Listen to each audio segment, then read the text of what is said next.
Hello everybody, this is Ian here, and welcome back to another Doctor Who review. So basically I don't have access to BBC America or a computer this week, so I can't do a review of The Eaters of Light. Haven't even seen it yet, and in fact, I can't until Saturday, so I figured I'd review a classic Doctor Who serial instead. At least until I have the opportunity to see it, and then I will actually review it, but for now, classics. So, I brought a couple of DVDs with me, so I've chosen one of them, and I ultimately settled on The Edge of Destruction. Now, I've done a review of this serial in the past, but since then my reviewing skills have improved significantly, so this time I can actually properly review it. Also, I don't have access to an editor, so I have to upload this to YouTube directly from my iPad, so it may have more line mess-ups than usual, where I mess up my lines. So, Edge of Destruction. Now, if you don't know, The Edge of Destruction, also called Inside the Spaceship, is the third Doctor Who serial ever produced. It is two episodes, individually titled The Edge of Destruction and The Brink of Disaster. Basically, the story picks up where the Daleks left off. While taking off from Skaro, the TARDIS experiences a breakdown. Paranoia and psychosis soon overtake the crew as they begin to be influenced by a strange force. Overall, this is what I consider to be the first great serial. Daleks is decent, and the first episode of An Unearthly Child is excellent, but as a whole, The Edge of Destruction is the first serial to be superb throughout, as episodes 2 to 4 of An Unearthly Child are abysmally boring and pointless, and The Daleks is much too long. But The Edge of Destruction is the perfect length. An episode longer and it would have been painfully slow, and an episode shorter and it would be way too fast. The weird thing about The Edge of Destruction, though, is that its only purpose is as a character builder, and it is ultimately extremely important to the history of the show and the characters. Up until this point, the TARDIS team of Ian, Barbara, Susan, and the First Doctor has to be the most dysfunctional of all time, with multiple factions, opposing agendas, and open hostility to each other at very frequent times.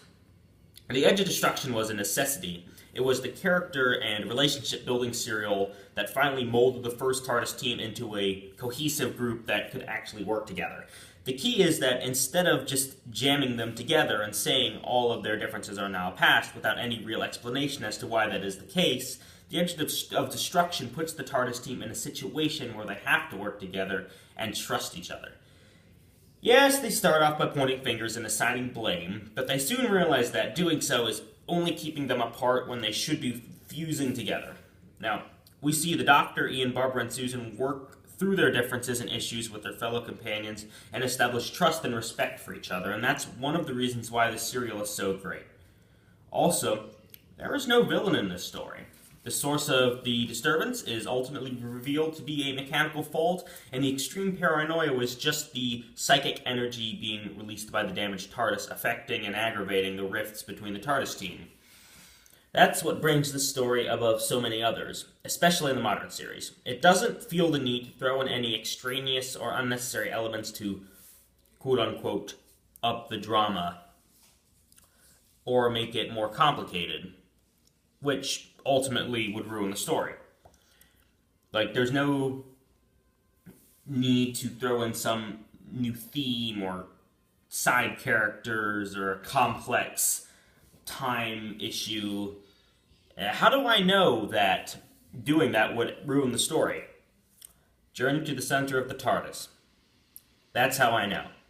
Very rarely do a classic story and a modern story correlate so exactly. Journey to the center of the TARDIS is the modern version of The Edge of Destruction. Both take place almost entirely in the TARDIS with a race against time to stop it exploding.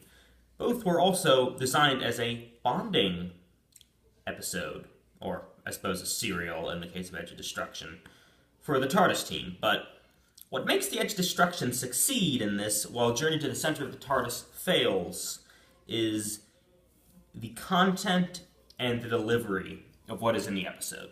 With The Edge of Destruction, the story is kept tight and focused, with attention on what needs to be explored, the characters and their relationships. Because of this, and the fact that there is no cast other than the TARDIS crew, it succeeds completely in this goal, bringing the TARDIS team together and further developing the characters. Now, Journey to the Center of the TARDIS, on the other hand, did not do this. What it needed to be was the story where Eleven and Clara bonded, and Clara was actually expanded as a character, and by expanded I mean given a character, but the story seemed to do everything in its power to not do this.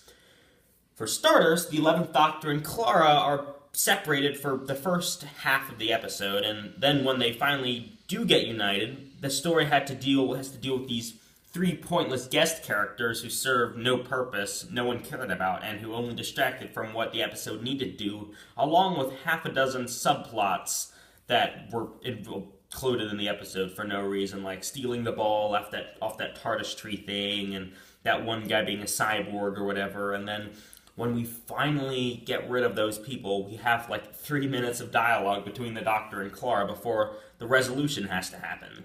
And then the resolution is resetting time, so that 3 minutes that we did get didn't even get remembered. And we are literally back where we started, and Clara would remain undeveloped until season 8. That is where The Edge of Destruction succeeded and Journey to the TARDIS failed. The latter could have been a great episode that could have saved Clara's character, but it substituted meaningful dialogue and character moments for pointless filler. The Edge of Destruction does use meaningful dialogue and character moments, allowing it to succeed overwhelmingly, having some of the best moments of all 4 characters involved of any of their serials. The one that really comes to mind is Susan attacking Ian with a pair of scissors and then stabbing a bed with them repeatedly, which is honestly still frightening to this day.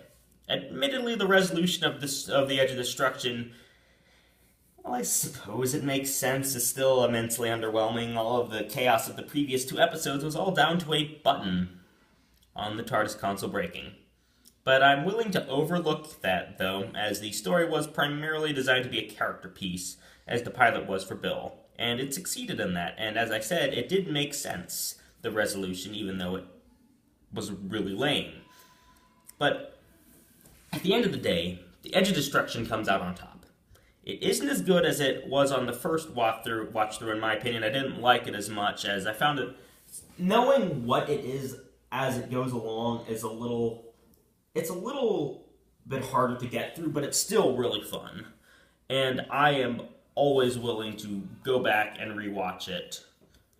But ultimately, I'm going to give it an 8.9 out of 10 compared to other Doctor Who stories, losing points for its weak ending and overall pretty confusing storyline, but gaining them for its atmosphere and character work. I mean, honestly, who knew that thing was a melting clock until you heard about that was what it was afterwards?